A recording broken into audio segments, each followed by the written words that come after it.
नमस्कार, स्वदेश न्यूज देख रहे हैं आप और मैं हूं आपके साथ मागीशा। और जिला पंचायत चुनाव में आखिर बीजेपी का परचम लहरा ही गया। उत्तर प्रदेश की सत्ता पर काबिज भारतीय जनता पार्टी ने जिला पंचायत अध्यक्ष पद के चुनाव में अपना परचम लहरा दिया। भाजपा के 21 प्रत्याशी पहले ही निर्विरोध जीते थे और शनिवार को 53 पदों पर मतदान के बाद आए परिणाम में भारतीय जनता पार्टी के प्रत्याशियों ने शानदार जीत दर्ज की। समाजवादी पार्टी को उनके गढ़ मैनपुरी, रामपुर, बदायूं, आजमगढ़ के साथ ही कांग्रेस के किले रायबरेली में भी भाजपा के प्रत्याशियों ने शिकस्त दी है। उत्तर प्रदेश की सत्ता का सेमीफाइनल माने जा रहे जिला पंचायत अध्यक्ष पद के चुनाव में भाजपा को प्रत्याशियों को निर्दलियों को काफी समर्थन मिला है। इसके साथ ही भाजपा के साथ गठबंधन करने वाली अपना दल को भी 2 में से 1 सीट पर जीत मिली है। जौनपुर में बाहुबली बसपा के पूर्व सांसद धनंजय सिंह की पत्नी श्रीकला सिंह को जीत मिली है। समाजवादी पार्टी के संरक्षक मुलायम सिंह यादव के संसदीय क्षेत्र मैनपुरी में भाजपा ने जिला पंचायत अध्यक्ष का चुनाव जीता। यहां पर भाजपा की अर्चना भदौरिया जिला पंचायत अध्यक्ष बनी। कांग्रेस की अंतरिम अध्यक्ष सोनिया गांधी के संसदीय क्षेत्र रायबरेली में भाजपा प्रत्याशी रंजना चौधरी ने जीत दर्ज की है। रंजना ने 30 मत पाकर कांग्रेस की आरती सिंह को हराया है। रामपुर में आजम खान का किला भी ध्वस्त हो गया है। यहां भाजपा के ख्यालीराम लोधी जिला पंचायत अध्यक्ष बने। लोधी ने 19 वोट जीते हैं, उन्हें 19 वोट मिले हैं, जबकि सपा प्रत्याशी नसरीन जहां को 13 वोट मिले। हाथरस में कद्दावर नेता रामवीर उपाध्याय का जादू चल गया। यहां से उनकी पूर्व सांसद पत्नी सीमा उपाध्याय ने जीत दर्ज की है। हरदोई में नरेश अग्रवाल का जादू चला है। आपको बता दें, जिला पंचायत चुनाव में समाजवादी पार्टी के सबसे अधिक सदस्य जीते थे। इसके बाद भी जिला पंचायत अध्यक्ष के चुनाव में बीजेपी ने बाजी मारी है। आखिर कैसे बदले ये समीकरण, इसी मसले पर हम चर्चा को आगे बढ़ाएंगे कि आखिर जिला पंचायत अध्यक्ष के चुनाव में बीजेपी को जीत कैसे मिली, बाहुबलियों की जीत के मायने आखिर क्या है। यूपी में जिला पंचायत अध्यक्ष के चुनाव हुए और मतदान 3 बजे खत्म हुआ और 3 बजे मतदान खत्म होने के बाद मतगणना हुई और परिणाम आपके सामने है। बीजेपी ने अपना परचम आखिर लहरा ही दिया। सोनिया गांधी के संसदीय क्षेत्र में भी बीजेपी ने जीत हासिल की। वहीं बात करें मुलायम सिंह यादव के भी क्षेत्र में बीजेपी ने ही जीत हासिल की। आपको बता दें, कई दिग्गज अपना गढ़ नहीं बचा पाए हैं। सपा की यदि बात करें तो सपा को इसमें हार का सामना करना पड़ा है। वहीं बात करें तो बाहुबली धनंजय सिंह की पत्नी भी जीत गई है। क्या विधानसभा चुनाव का रिहर्सल है पंचायत चुनाव? आपको बता दें, पंचायत चुनाव में बीजेपी को जीत मिली है और ऐसे में सपा को सीधा सीधा नुकसान हुआ है। सपा को नुकसान के बाद कहीं न कहीं इसका नुकसान उन्हें विधानसभा चुनाव में भी उठाना पड़ेगा। और वही बात करें तो आज जो परिणाम आए हैं उसमें बीजेपी ने फतेह हासिल की है। बीजेपी का परचम लहराया है। वहीं बात करें तो आज भारी मतों से बीजेपी को जीत मिली है। वहीं बात करें तो बीजेपी को आखिर ये जीत जो मिली है उसका फायदा उन्हें विधानसभा चुनाव में कितना मिलेगा, इसी मुद्दे पर आज हम चर्चा करेंगे कि आखिर ये कहीं विधानसभा चुनाव को लेकर रिहर्सल तो नहीं। कुछ मेहमान हमारे साथ मौजूद है, उनसे आपका एक बार ताल्लुक करवा देते हैं। हमारे साथ बीजेपी से पक्ष रखने के लिए आलोक वर्मा जी जुड़ चुके हैं, बसपा से पक्ष रखेंगे राजीव उपाध्याय जी, कांग्रेस से पक्ष रखेंगे जावेद अहमद जी, और भी गेस्ट हमारे साथ जुड़ेंगे। लेकिन आलोक जी से मैं शुरुआत करना चाहूंगी। आलोक जी, एक बड़ी जीत आपको मिली है पंचायत चुनाव जो हुए हैं उसमें अध्यक्ष पद के लिए, कहीं ये रिहर्सल तो नहीं विधानसभा चुनाव की? क्योंकि सपा तो कहती आई है कि इस चुनाव में भी उन्हें जीत मिलेगी और जनता सबक सिखाएगी, लेकिन आज तो जनता ने सपा को सबक सिखा दिया। बिल्कुल ठीक बात है। जिस तरीके से हमारा शानदार सीटें हम जीत चुके हैं और 2 सीटें हमारे साथ जो वो जीते हैं। कुल मिलाकर 69 सीटें, 75 सीटों में 69 सीटें जीत चुके हैं। तो आप समझ सकते हैं कि किस तरीके से भारतीय जनता पार्टी पूरे पटेल से राज कर रही है इस समय। और जो लोग कहते थे कि भारतीय जनता पार्टी केवल चंदी इलाकों में सिमटी हुई है, उनको आज समझ आ जाना चाहिए कि हमारे इलाकों में ग्रामीण इलाकों पर फसल है। हमारा कंसर्न यूं ही नहीं खड़ा हुआ है। हम यूं ही नहीं दुनिया की सबसे बड़ी पार्टी है, सबसे बड़ा दल है, सबसे बड़ा संगठन है। हमारे लिए हमने लगातार मेहनत की है और उस मेहनत का नतीजा हमें आज दिखाई पड़ रहा है, आज इसको मिला हुआ है।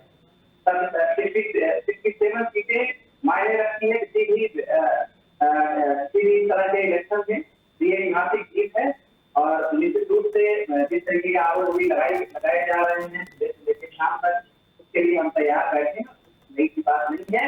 हमारे साथियों को जो लोग आ रहे हैं उनको भी हमारी तरफ से बहुत शुभकामनाएं और ये उम्मीद हम करेंगे कि अगली बार हमारे सब करेंगे, लेकिन आज हमारा दिन है अपने। लेकिन आलोक जी, इसमें हमने ये देखा कि सोनिया गांधी के संसदीय क्षेत्र में, मुलायम सिंह यादव के संसदीय क्षेत्र में, आजमगढ़ के क्षेत्र में बीजेपी को जीत हासिल हुई है। ऐसे में आखिर ये सब कैसे हो पाया कि सभी क्षेत्रों में बीजेपी काबिज हुई? राजनीति बंद करनी होगी। हमारे विरोधी दल हैं, जो हमारे दूसरे लोग हैं, चाहे वो समाजवादी पार्टी के सांसद हो, अखिलेश यादव को आपने देखा होगा इस तरीके का वक्त हमने दिखाया पिछले 1.5-2 साल से। कोरोना महामारी किस तरीके से हमारे ऊपर असर उत्तर प्रदेश के कर डाला और किस तरीके से अखिलेश यादव केवल उस समय मौजूद रहे। महामारी के समय वो कहाँ से किसी को नहीं पता। समाजवादी पार्टी के साथी शायद हमारे साथ जुड़े हुए होंगे, उनको भी शायद नहीं पता होता कि 1.5 साल जो हमारा महामारी का वक्त बीता उसमें अखिलेश यादव उधर कांग्रेस की भी बात करें तो कांग्रेस की भी प्रियंका गांधी जिसके ऊपर प्रभाव था उत्तर प्रदेश में कांग्रेस के संगठन को बढ़ाने का, कांग्रेस को आगे ले जाने का, तो भी ट्विटर की राजनीति करती रही, किसी मुद्दे में केवल ट्विटर की बात करती रही। तो उनको समझ लेना चाहिए और सभी विरोधी दलों को समझ लेना चाहिए कि उत्तर प्रदेश की जनता बहुत आगे निकल चुकी है, पॉलिटिकल तौर पे बहुत जागरूक हो चुकी है। केवल ट्विटर से काम नहीं चलेगा, सोशल मीडिया की राजनीति से काम नहीं चलेगा, जमीन से उतरना होगा। जमीन से कैसे उतरा जाता है अगर सीखना हो तो योगी आदित्यनाथ जी से सीखिए। आपको भी पता होगा कि कोविड पॉजिटिव तो हो गए थे, लेकिन जैसे ही चिकित्सकों ने कहा कि आप नेगेटिव हो गए हैं, उसी दिन एक पल भी जाया किए बगैर कुछ दिनों के दौरे पर निकल गए, लोगों से मिले, वहां के हालात देखे, गाँव प्रधानों से मिले, गाँव के लोगों से मिले, अस्पतालों का हाल देखा, पत्रकारों से जायजा लिया, पत्रकारों से पूछा क्या जिलों की दशा क्या है, हालात क्या है, और उसका जो नतीजा निकला उनके कि हम कोरोना से आजाद हैं, पूरी हवा में हम सांस ले रहे हैं। अगले कहा जा रहा है कि तीसरा दौर आने वाला है कोविड का, उससे भी हमें राहत मिली है। एक भी मरीज अभी तक दिखाई नहीं पड़ा, उत्तर प्रदेश में नजर नहीं आया है।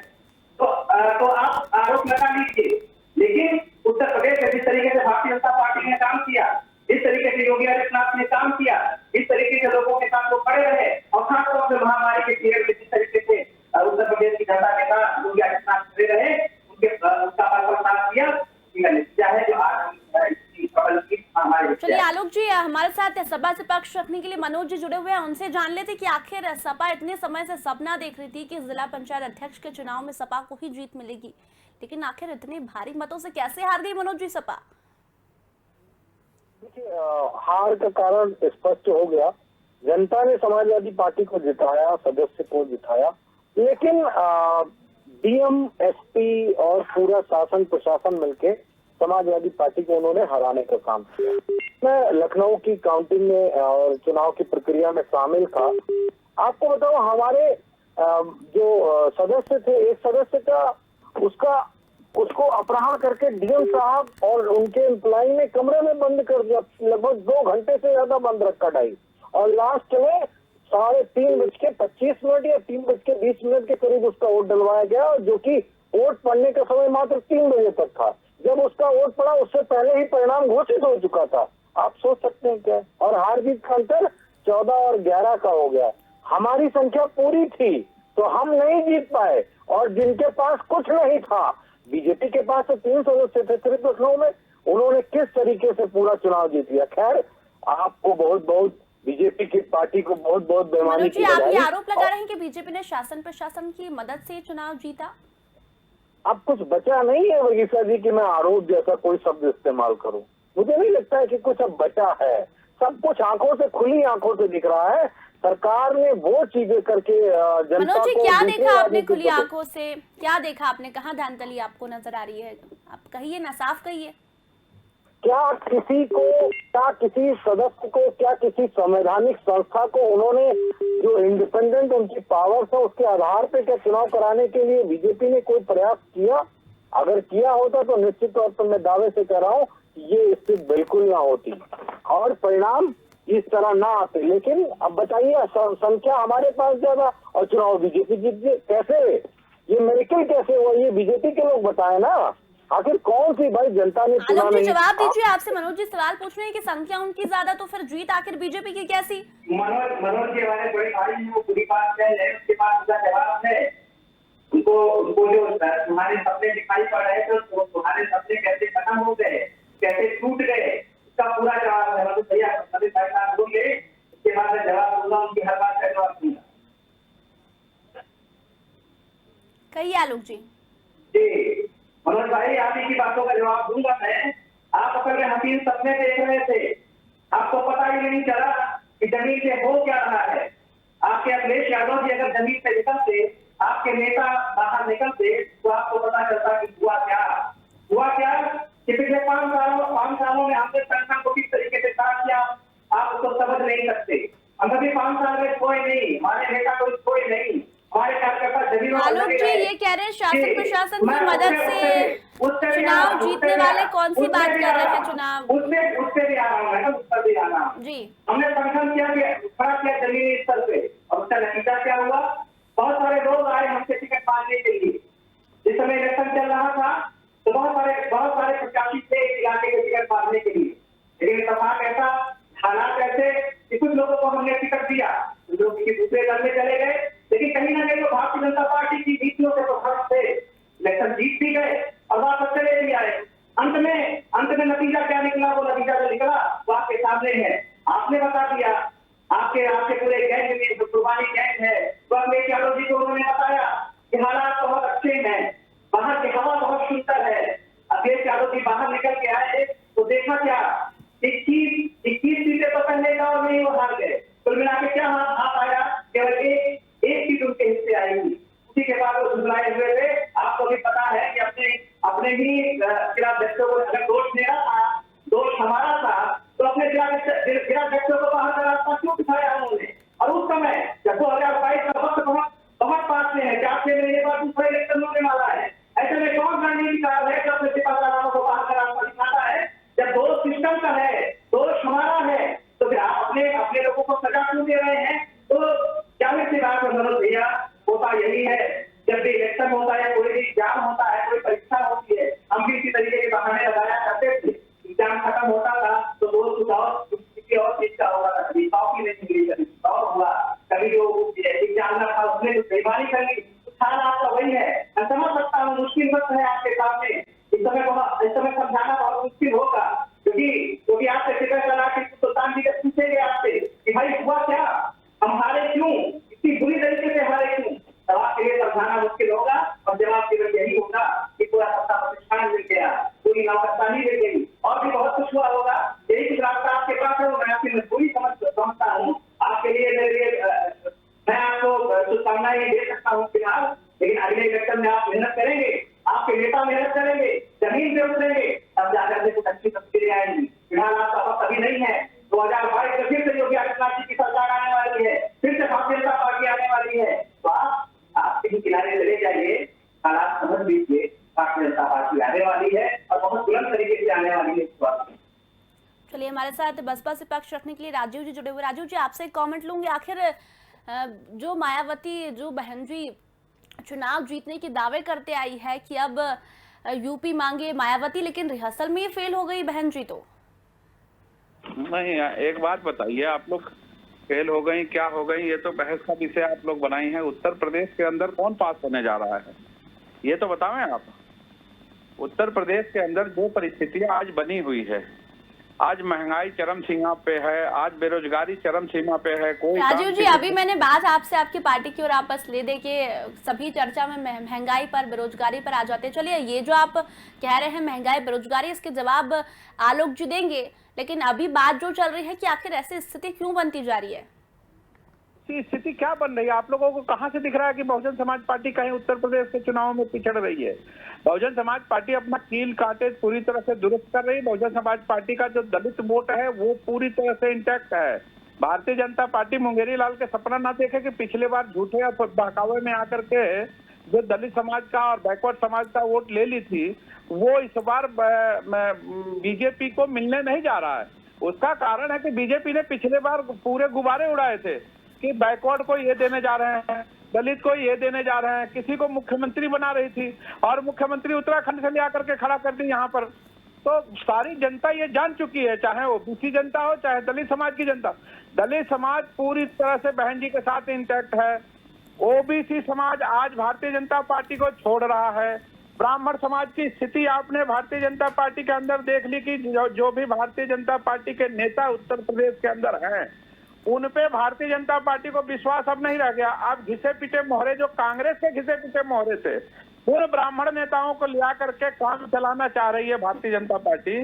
ऐसे थोड़ी चुनाव लड़ पाएंगे। उत्तर प्रदेश के अंदर हम लोग पूरी तरह से तैयारी कर रहे हैं। ब्राह्मणों के बीच में है, दलितों के बीच में है, बैकवर्डों के बीच में है, उनके साथ। आलोक जी कुछ बोलना चाह रहे हैं? राजीव जी आपके सवालों के जवाब देना चाह रहे हैं, काफी समय से मुस्कुरा रहे हैं वो आपके जवाब पर। कहिए आलोक जी।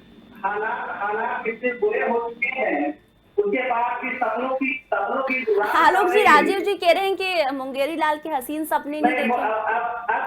हम मुंगेरी लाल के हसीन सपने देख रहे हैं कि वो मुंगेरी लाल के हसीन सपने देख रहे हैं, वो समझे वो ज्यादा बेहतर तरीके से जानते हैं। हमने तो जमीन पे काम करके दिखा दिया। हमने तो दिखा दिया कि उत्तर प्रदेश से किस तरीके से चुनाव लड़ा जाता है, किस तरीके से लोगों का समर्थन हासिल किया जाता है। अगर हम 80 काफी संख्या में उत्तर प्रदेश की सभा हासिल कर चुके हैं, जाहिर सी बात है 2022 से एक बार हमारा है। आप किस चुनाव से चुनाव लड़ने जा रहे हैं साहब? अभी कुछ दिन पहले तो आपने समाजवादी पार्टी के साथ गठजोड़ किया था, क्या हासिल हुआ आपको? लेकिन आलोक जी ये कह रहे हैं कि आप इस मूड से चुनाव नहीं लड़ पाएंगे, राजीव जी का ये कहना है। भाई आने दीजिए, अभी 4-6 महीने का वक्त है, इसमें क्या कुछ होगा वो आगे समझ में आ जाएगा आपको। अभी तो आप खुद अपनी तरफ देखिए, जिसके साथ अभी कुछ दिन पहले आपने गठबंधन किया था समाजवादी पार्टी के साथ, उसके साथ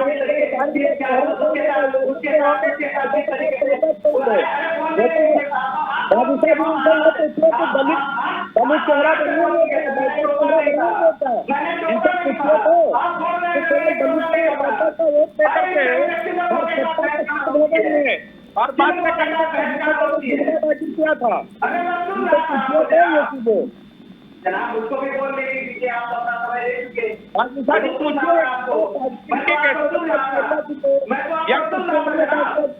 या दलित समाज क्या? मैं आपको सुन रहा था। अच्छा, उत्तर मैं आपको सुन रहा था। 2019 के चुनाव में आपने किया था। 2019 के चुनाव में आपने विरोध किया था। 2019 के चुनाव में आपने विरोध किया था। समाजवादी पार्टी के साथ चुनाव लड़े,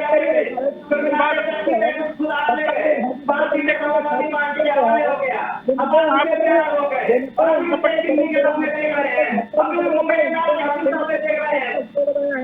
आप खुद सोचिए, देखो आप हर दरवाजे पे माथा रगड़ रहे हैं कि मिल जाए, पटेल हमको ऐसा मिलेगा। 4.5 साल पटेल क्या क्या दलित के लिए क्या क्या आपको बताना पड़ेगा, यही सवाल। और इसी मुद्दों पे हम चुनाव लड़ने जा रहे हैं। चलिए राजू जी, मनोज जी से भी कमेंट ले लेते हैं। मनोज जी, आज ही आपकी चुप्पी बिल्कुल भी अच्छी नहीं लग रही है। आज हर रोज तो आप कहते हैं, लेकिन आज ही आखिर इतना चुप क्यों है? कहिए ना, आज समाजवादी पार्टी को हार का सामना आखिर क्यों करना पड़ा? मैं एक बात को लेकर चिंतित हूँ, और चिंतित मैं इस बात की हूँ कि अगर एक राजनीतिक दल जो स्वच्छता की बात करता है, जो राजनीति में परिवर्तन की बात करता है, तमाम सारे उन मानकों की बात करता है जो राजनीति में स्थिरता पैदा करती है, ईमानदारी से चुनाव प्रक्रिया से लेकर और परिणाम तक की बात करती है, उसने आज जो नग्न नाच किया है वो मेरे ख्याल से लोकतंत्र के लिए आने वाले समय के लिए खतरनाक इल्हाम है। अगर दूसरे राजनीतिक दल जो ये बातें बहुत कम करते हैं, काम करते हैं, या जो हर चीज करने के लिए 24 घंटे तैयार रहते हैं, उनके हाथ में अगर बागडोर आएगी तो सोचिए होगा क्या होगा। क्या आप सिर्फ इस बात के लिए चुनाव जीतना और आप बताने की कोशिश कर रहे हो जनता को कि बीजेपी जीत गई? अगर जीत जाती तो आप 500 से कम आपके सदस्य जीते। हमारी संख्या कहाँ तक पहुंच गई, हमारे निर्दलीय भी, लेकिन हम इस बात को लेकर भी नहीं कह रहे। आप जीत रहे हो जीत लो, लेकिन जहां हार रहे हो कम से कम वहां तो चुनाव करे। मुझे याद आ रहा लोकसभा का चुनाव, मछली शहर की सीट, लोकसभा 19, नरेंद्र मोदी जैसा ईमानदार प्रधानमंत्री बीजेपी का, कैसे हमारे जीते हुए प्रत्याशी को 180 वोट चढ़ा दिया जाता है, कैसे बलिया में सर्टिफिकेट दे के हमारे लोकसभा के सदस्य को छीन के फाड़ के दोबारा दूसरे को दे दिया जाता है, बदायूं में कैसे आपने हमारे धर्मेंद्र जी को किस तरह वोटों की गिनती को कम करके हरा दिया। ये सब बहुत नीचता की बातें हैं। मैं चिंतित हूँ इस बात को लेके कि जब दूसरे के हाथ में जोर आएगी तो आपको घर से उठा लाएंगे, हम घर से उठा लाएंगे। हमें तरीके सब आते हैं, लेकिन संवैधानिक जो लाइन्स हैं, जो हमारे मानक है संविधान के, उनके तहत हमें चलना है। और अगर आप ये बॉर्डर क्रॉस कर रहे हो तो निश्चित तौर पे सत्ता किसी की भी हो, सपाइयों की हो, कांग्रेस की हो, बसपा की हो, किसी अन्य फ्रंट की हो, तो फिर हो सकता है उस लाइन को बहुत तेजी से क्रॉस कर जाए, तो आपका क्या असर होगा? आपके राजनीतिक जो मापदंड है उनके आधार पर आप राजनीति कैसे करोगे? क्या टिक पाओगे आप कहीं? क्या आप चुनाव लड़ पाओगे? आपका पर्चा नोट के फेंक देंगे, विधानसभा का पर्चा फाड़ देंगे, लोकसभा का नामांकन नहीं करने देंगे, क्या कर लोगे आप? क्या कर लोगे? तो मनोज जी आज यही हुआ है क्या? आज जो आप कह रहे हैं यही हुआ है? हारे हुए प्रत्याशी को जिताया बीजेपी ने, यही कह रहे हैं आप? वागिसा जी, इससे भी ऊपर कुछ हुआ है, आप सोच नहीं सकती हैं। मनोज जी मैं तो चाहती हूँ आप खुलकर बताएं ताकि आलोक जी इसका जवाब दें। ये जो इनकी खुशी दिख रही है, हंसी दिख रही है जीतने पर, माथे में बेड़ियां पड़ी हैं। आलोक जी वही बोलेंगे जो उनके सामने सरकार की तरफ से रिजल्ट आ रहे हैं, उन पे विश्लेषण नहीं करेंगे। हाँ, ये अच्छी विपक्ष की भूमिका निभा सकते हैं, इसमें दो राह नहीं है। आलोक जी बता सकते हैं आलोक जी कहिए। तेल, डीजल, तेल, रसोई गैस के महंगे होने से कैसे प्रपंच किया जाता है, कैसे आंदोलन किया जाता है। लेकिन मनोज जी समझ नहीं आता ना, आप तब से कह रहे हैं लोकतंत्र की हत्या, महंगाई इतनी, भ्रष्टाचार इतना, तो फिर आखिर जीत कैसे जाते हैं? मैं यही तो जानना चाह रही हूँ आपसे। फिर आलोक जी के पास आऊंगी।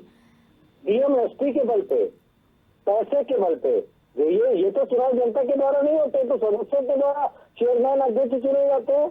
आपने जिसको चाहा उसको, मैंने कहा ना लखनऊ का उदाहरण मैंने दिया, हमारे पास। तो मनोज जी पैसे के बल पे यदि जीते हैं तो जहां सपा के प्रत्याशी जीते वहां जीतने नहीं चाहिए थे, फिर जहां बसपा के जीते वहां नहीं जीतने चाहिए थे? फिर मैं कह रहा हूं, मैं आज के चुनाव की प्रक्रिया की बात कर रहा हूं। लखनऊ में हमारे पास 13 सदस्य थे, 13 वाला नहीं जीता, 12 वाला 14 हो गए। कैसे भाई? हमारे सदस्य का वोट अपने आप डाल लिया गया, अपने आप पड़ गया। हमारे सदस्य को कमरे में 3 घंटे बंद रखा गया। आप सोचो ना क्या कर सकते हैं। और बताओ 25 सदस्य थे, 25 क्रमांक होने चाहिए। बताए क्या हुआ है? अंतिम 2 वोट जो पड़े हैं वो 27 क्रमांक तक डाले गए हैं। सदस्य 25 तो क्रमांक भी 25 तक होना चाहिए ना, वो 27 तक डाले गए। बहुत कुछ मेरिकल बीजेपी कर सकती। बीजेपी ने दूसरी पार्टियों को रास्ते सिखा दिए हैं, रास्ते बता दिए हैं कि लोकतंत्र में अगर आप हार जाओ तो आप जीत कैसे सकते हो। हम धन्यवाद देंगे आपको, लेकिन आपको भी बहुत लगेगा, बहुत दर्द होगा जब आपको घर से उठा के, या जब नामांकन करने आओगे उठा के घर में बैठा दिया जाएगा, तब आपको बहुत दर्द होगा कि लोकतंत्र की हत्या हो रही है। हाय, लोकतंत्र की हत्या हो रही है, इस बात का मुझे दर्द है। चलिए आलोक जी फटाफट जवाब दे दीजिए, समय बहुत कम है। मनोज जी का यही कहना है कि हमारे सदस्य ज्यादा थे, जिनके 12 थे उनके 14 कैसे हो गए? वो जो उनके सदस्य ज्यादा थे वो कहानी में बता चुका कि कैसे हमारे जो समर्थक थे वो भी उनकी पार्टी के चुनाव लड़ गए, उनसे समर्थन लेके चुनाव लड़ गए और जीतने के बाद वो हमारे साथ शामिल हो गए। आज जो हमारी जीत आपको दिखाई पड़ रही है उससे कहीं बड़ी कहानी है, लेकिन कहानी और भी है।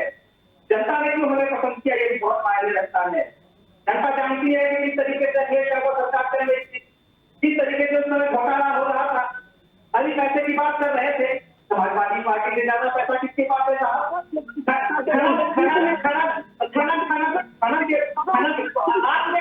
आप उससे जवाब लेना चाहती है तो मुझे टोका मुझे उससे पूरा जवाब ले लीजिए। पैसे की बात करें काफी कर रहे थे, तो उनको पूरी तरीके से बहुत आराम से सुना। पैसे की बात करें काफी कर रहे थे, लेकिन किसको नहीं पता खनन के बारे में। खनन में कौन लोग शामिल थे? सहनता के परिवार के कौन लोग शामिल थे? अखिलेश यादव जी के परिवार के कौन लोग शामिल थे? किसको नहीं पता। ये कहानी केवल खनन घोटाले तक नहीं थी। लैपटॉप की बात करूंगा तो बड़ा गंभीर